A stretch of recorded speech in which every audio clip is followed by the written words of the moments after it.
Zhang Hongliang possède à présent sa propre serre. Les légumes bio qu'il y cultive lui rapportent des centaines de milliers de yuans de revenus par an. Et à présent, il a emprunté plus d'1 million de yuans pour étendre son affaire. Je travaillais pour d'autres et ma première idée a été d'avoir mon propre terrain pour en vivre. Mais je ne m'attendais jamais à ce qu'il augmente aussi rapidement. De nombreuses personnes comme Zhang sont maintenant en mesure de contracter des emprunts pour commencer leur propre affaire. Liu Ping, le directeur d'une entreprise locale, a fourni des prêts d'une valeur totale de 9 millions de yuans pour développer des produits médicinaux chinois. Il a aussi procuré des emplois pour 107 foyers dans le village et tous possèdent des participations dans son entreprise.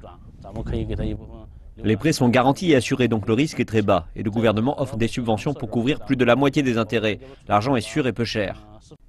La coopérative locale de crédit est à la tête de cet effort et a émis 70% des prêts.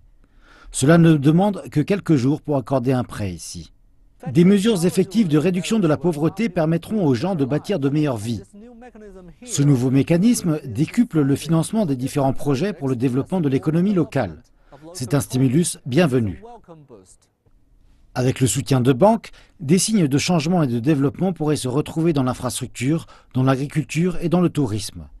D'autres banques se joignent à l'effort en établissant des filiales dans les villages.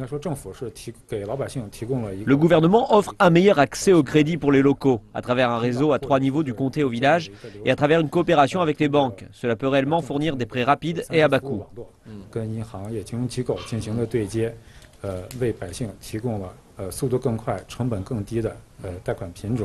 Le volume du crédit dans le comté de Phuping a augmenté de 80% depuis 2015, jusqu'à la somme impressionnante de 4 milliards de yuans. Et cela se passe dans un comté qui a une population de 200 000 personnes. Ces efforts s'avèrent aussi efficaces puisque la population des pauvres est passée de 60 à 30 000.